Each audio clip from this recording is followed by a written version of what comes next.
Breaking news చూస్తున్నాం. ఆంధ్రప్రదేశ్ మంత్రివర్గ సమావేశంలో డిప్యూటీ సీఎం అటవీశాఖ మంత్రి పవన్ కళ్యాణ్ పనితీరుపై ముఖ్యమంత్రి చంద్రబాబు సహచర మంత్రులు ప్రశంసలు కురిపించారు. పవన్ పనితీరు ఎంతో స్ఫూర్తిదాయకంగా ఉందని అభినందించారు. ఇక సోమవారం సీఎం చంద్రబాబు అధ్యక్షతన అమరావతిలో జరిగిన కేబినెట్ భేటీలో ఈ ఆసక్తికర పరిణామం చోటు చేసుకుంది. ఇక ఇటీవల మామండూరు అటవీ ప్రాంతంతో పాటు మంగళంలోని ఎర్రచందనం డిపోను సందర్శించిన వివరాలను పవన్ కళ్యాణ్ నేటి మంత్రివర్గ సమావేశంలో పంచుకున్నారు.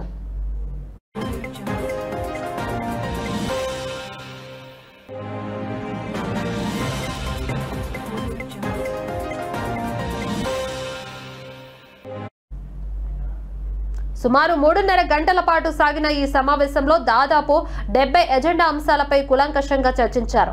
పలు కీలక నిర్ణయాలకు మంత్రివర్గం ఆమోద ముద్ర వేసింది. ఇక రాజధాని అమరావతిలో క్వాంటమ్ కంప్యూటింగ్ వ్యవస్థ ఏర్పాటు చేయాలన్న ప్రతిపాదనకు కేబినెట్ ఆమోదం తెలిపింది.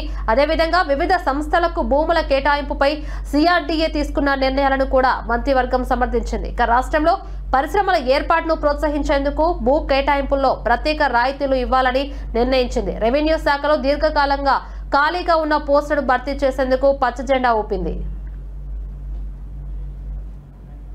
సమావేశం అనంతరం మంత్రులతో మాట్లాడిన సీఎం చంద్రబాబు ఇటీవల సంభవించిన మొంతా తుఫాను సమయంలో యంత్రాంగం అద్భుతంగా పనిచేసిందని కొనియాడారు. మంత్రులు, అధికారులు క్షేత్ర స్థాయిలో ఉండి ప్రజలకు అండగా నిలవడం వల్లే నష్టాన్ని తగ్గించగలిగామని తెలిపారు. రియల్ టైమ్ గవర్నెన్స్ సిస్టమ్ ద్వారా నిరంతరం పర్యవేక్షించడం సత్ఫలితాలనిచ్చిందని అన్నారు. సమన్వయంతో పనిచేస్తేనే ఉత్తమ ఫలితాలు వస్తాయని, ఆ స్ఫూర్తిని కొనసాగించాలని సూచించారు.